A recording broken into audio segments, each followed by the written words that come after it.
Alors, salut à vous. J'espère que vous allez très bien et encore bon week-end à vous. Pour tous ceux qui rejoignent la chaîne, c'est pour la toute première fois. Ici, on partage les informations concernant le Canada.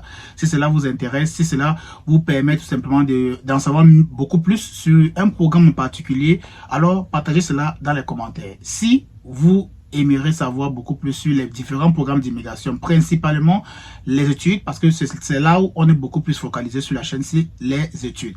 Parce qu'on sait que c'est la meilleure option, c'est le meilleur programme qui pourra vous permettre de mieux vous intégrer sur le marché de l'emploi au Canada. Mais, très important. Ici sur la chaîne, on communique beaucoup plus en français. Ceux qui ne me connaissent pas, je suis bilingue, donc je suis beaucoup plus accent anglophone que accent francophone. Mais sur la chaîne, on communique beaucoup plus en français. Et vous devez savoir que actuellement, avec les changements qui a lieu ou bien qui a eu lieu au niveau du Canada, vous devez comprendre que les francophones commencent déjà à prendre un peu de l'élan. Donc, les francophones commencent déjà à prendre un peu de l'élan. Ça concerne majoritairement tous les francophones qui suivent la chaîne-ci. Alors, si vous ne connaissez pas, actuellement, on a un ministre ou une nouvelle ministre de l'immigration au niveau du Canada qui, dès sa première prise de parole officielle, a annoncé tout simplement que actuellement, IRCC est en train de travailler sur pratiquement 12 nouveaux programmes d'immigration pour les francophones.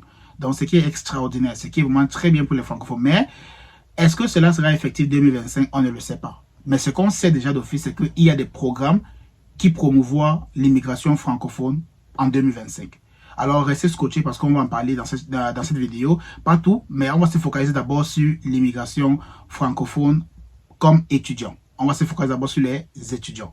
Et aussi, on va essayer de partager ici là les différentes options que vous avez en tant qu'étudiant si vous êtes déjà au Canada. Si vous voulez bien évidemment profiter, soit vous n'avez plus assez de moyens pour étudier et que vous voulez un permis de travail, qu'est-ce qu'il y a lieu de faire? Donc, restez scotchés. La vidéo ne sera pas très longue. Je vais essayer de mieux tamiser sur l'heure pour que ça ne soit pas très long. Donc, si vous n'êtes pas encore abonné, abonnez-vous dès à présent. Si vous mettez ça, c'est gratuit et gratifiant. Pour ceux qui ne me connaissent pas, je suis Dexter. Alors, je vous disais ici que les francophones commencent déjà à prendre de l'élan. Donc, les francophones commencent déjà à se démarquer grâce bien évidemment au changement ministériel qui a eu lieu. Et on peut déjà constater cela grâce à la nouvelle ministre de l'immigration qui a annoncé qu'il y avait 12 programmes auxquels IRCC était en train de travailler principalement pour les francophones. Mais avant qu'on arrive, avant même qu'on parle de ça, parce que je vais parler de ça dans une autre vidéo, mais je veux qu'on se focalise d'abord sur les programmes d'études. Parce que je vous ai dit, c'est le programme par excellence qu'on communique majoritairement sur la chaîne-ci. Venir étudier au Canada, ça coûte beaucoup d'argent, on le sait tous. On le sait tous que ça coûte massivement beaucoup d'argent. C'est un gros investissement. Mais est-ce que c'est un investissement qui tombe à l'eau? Non, je ne pense pas.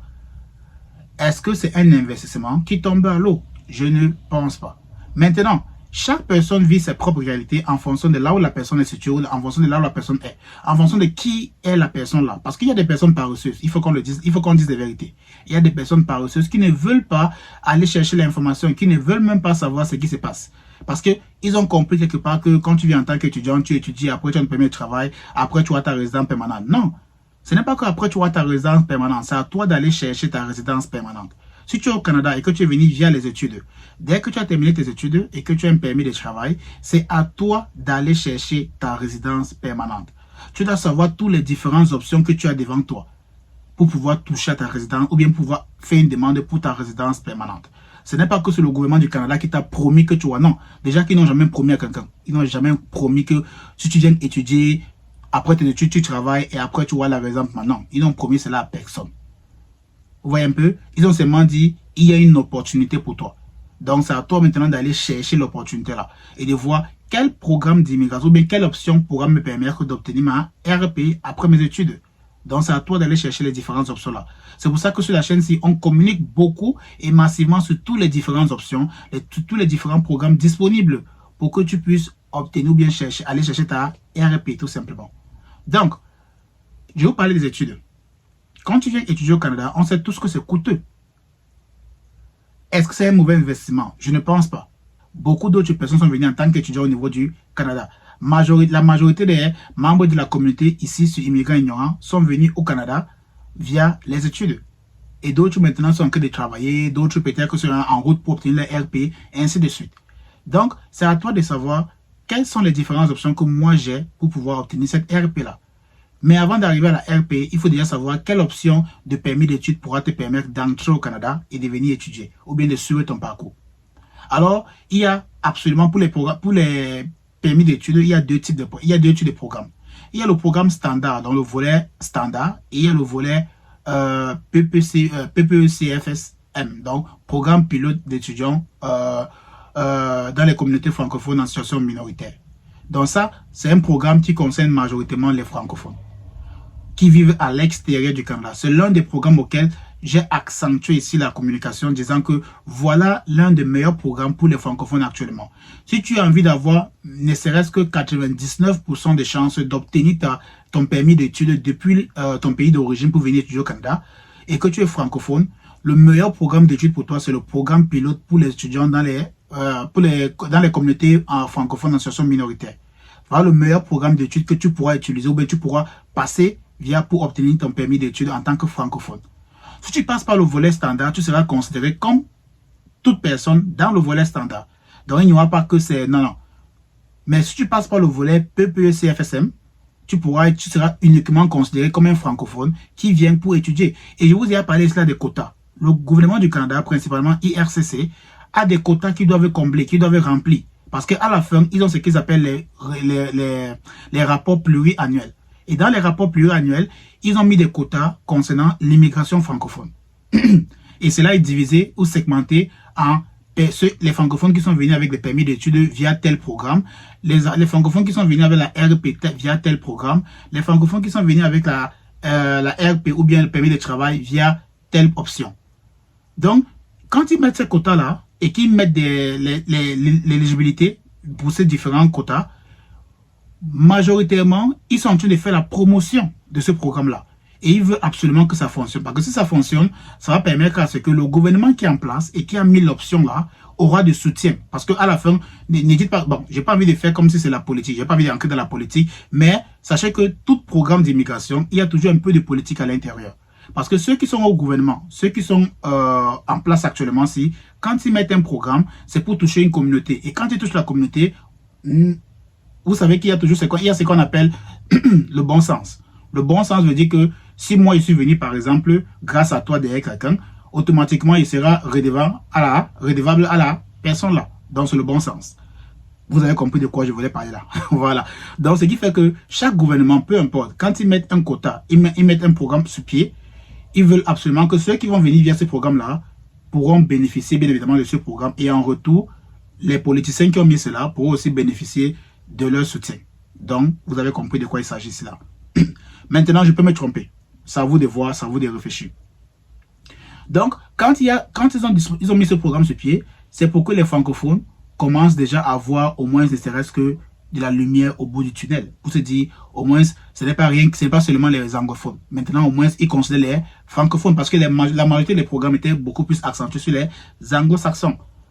Donc, en passant via le programme pilote des étudiants dans les communautés francophones en situation minoritaire, vous entrez dans le quota de ce programme-là.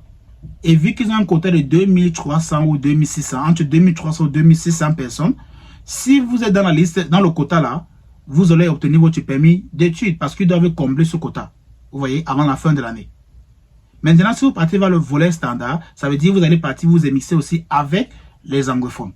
Et donc, vous savez que le quota n'est pas assez énorme. Et donc, dès que vous allez entrer dans ce quota-là, je ne dis pas que vous n'allez pas avoir le permis d'études, mais vous comprenez que vous allez quitter des 99,9% de chances d'obtenir votre permis d'études à pratiquement 60 à 70%. Parce qu'il y aura de la compétition. Ça sera très rude pour vous. Donc, c'est pour ça que j'ai toujours dit aux francophones ici là que allez rapidement, pour ceux qui veulent venir étudier au Canada, allez rapidement via le programme pilote des étudiants dans les communautés francophones en situation minoritaire. Allez rapidement dans ce programme-là. Les premiers arrivés là-bas seront les premiers qui vont obtenir les permis d'études. À 99,9% parce que c'est un programme strictement pour les francophones dans certains pays. C'est pas tous les pays. Donc, ils ont donné une liste des pays. Donc, si vous êtes concerné par ce programme-là, il ne se fait pas trop tard. Vous pouvez toujours faire une demande d'admission pour pouvoir entrer dans le programme là et faire votre demande pour pouvoir, permis d'études, pour pouvoir commencer vos études en septembre 2025. Pourquoi je le dis? Parce que même si on est en avril actuellement, vous devez comprendre que les délais de traitement ont changé. Les délais de traitement ont changé depuis le 1er avril. Ce qui veut dire que certains pays ont vu les délais de traitement pour les permis d'études se voir réduits et d'autres ont vu que ça a rallongé. Donc, je prends l'exemple ici là. Par exemple, pour le Cameroun, comme c'était quitté, il prend un exemple sur le Cameroun, c'était quitté de 16 semaines et c'est redescendu à 12 semaines. Les pays comme la Côte d'Ivoire, c'est quitté de 12 semaines, c'est descendu à 7 semaines. Vous voyez un peu? Donc, au fur et à mesure, certains pays ont vu que les délais de traitement pour les permis d'études depuis l'extérieur ont baissé. Pour d'autres, ça a augmenté. Donc, allez regarder principalement les délais de traitement des permis d'études dans votre pays. Si cela a baissé, alors sachez que oui, vous pouvez toujours faire une demande pour entrer dans le programme pilote et venir étudier au Canada. Et même si à peine, disons, si ça, il vous reste seulement 2 ou 3 mois et que l'établissement vous donne quand même l'acceptation là, vous savez que peut-être si vous vivez en Côte d'Ivoire, vous avez 7 semaines. Dans 7 semaines, c'est quoi? C'est 1 mois, 3 semaines. C'est pas ça? Voilà. Donc même si vous restez 2 mois, vous pourrez toujours faire votre demande de permis d'études. En 1 mois, 3 semaines, vous allez avoir un résultat. Donc, c'est un peu ça parce que l'objectif ici, si vous voulez vraiment immigrer, c'est de choisir la meilleure option. Le meilleur programme qui sera vraiment ouvert à vous et sans qu'il y aura vraiment une compétition stricte. Parce que à la fin, l'objectif pour vous, c'est de venir via un programme des relais, obtenir votre permis d'études, étudier, obtenir votre permis de travail et ensuite maintenant entrer dans le vrai combat. Parce que le vrai combat, c'est la demande de la RP. Voilà. Maintenant, pour clôturer, là, je ne voulais pas trop entrer dans les détails. Pour clôturer maintenant, et là, ça concerne majoritairement ceux qui sont déjà au Canada. Vous êtes arrivé au Canada, vous savez que le plus gros problème ici au Canada pour l'étudiant étranger, c'est beaucoup plus les finances. Pour étudier, pour continuer à étudier. On connaît tout cela, on est tous passés par là. Alors, quand vous arrivez et que vous commencez à travailler, ben vous avez un job étudiant, vous commencez à travailler au Canada, sachez qu'il y a des opportunités pour vous. Par exemple, il y a le programme Mobilité francophone. Je ne vais pas entrer dans les détails parce que je vais faire une autre vidéo où je vais vous expliquer le programme de la mobilité francophone pour le permis de travail. Mais je vais seulement aller directement pour vous dire que ce programme-là, en tant qu'étudiant, peut vous permettre, grâce à votre employeur actuel, ça veut dire l'employeur auquel vous travaillez, même si ce n'est pas l'employeur actuel, que ça peut être n'importe quel autre employeur, vous pouvez obtenir un soutien. Donc l'employeur va devoir faire une demande d'exemption de EIMT pour que vous puissiez obtenir un permis de travail. Et ensuite, dès que vous avez cela, vous pouvez directement arrêter les études et commencer à travailler rien que pour l'employeur là, grâce au programme de mobilité francophone. Donc, restez scotché parce que c'est qui est sûr, je vais faire une vidéo dans la semaine-ci qui parle de ce programme, rien que de ce programme-là, pour que vous puissiez comprendre exactement de quoi il s'agit. Mais avant que je ne termine cette vidéo, pour ceux qui sont toujours intéressés pour suivre une formation pour n'importe quel type de programme d'immigration, permis d'études, permis de travail, mobilité francophone, programme des candidats des provinces, visite exploratoire virtuelle. Si vous souhaitez avoir une formation procédurale qui vous explique exactement étape par étape qu'est-ce qu'il y a lieu de faire, les documents qu'il faut absolument monter, quels sont les petits couacs ou les petites choses qu'on ne vous dit pas, mais que vous devez inclure à l'intérieur, vous pouvez toujours rejoindre la formation de ce mois d'avril-ci et envoyer un email. Donc l'adresse email sera dans la description. Envoyez-nous un email et ce qui est sûr, si on a le temps, on pourra vous répondre. Encore, je tiens à préciser, la meilleure solution pour ceux qui sont bloqués, pour ceux qui ont besoin de plus d'informations, c'est de toujours et toujours vous diriger via des avocats en immigration parce qu'ils sont mieux outillés pour pouvoir vous assister d'étape à étape jusqu'à la fin. Ça veut dire, au cas où s'il y a un problème, ils pourront même porter votre document ou bien votre dossier devant les juridictions au niveau du Canada, donc devant les cours d'appel et autres. Alors, restez scotchés pour les prochaines vidéos, sinon, à bientôt, prochaine vidéo.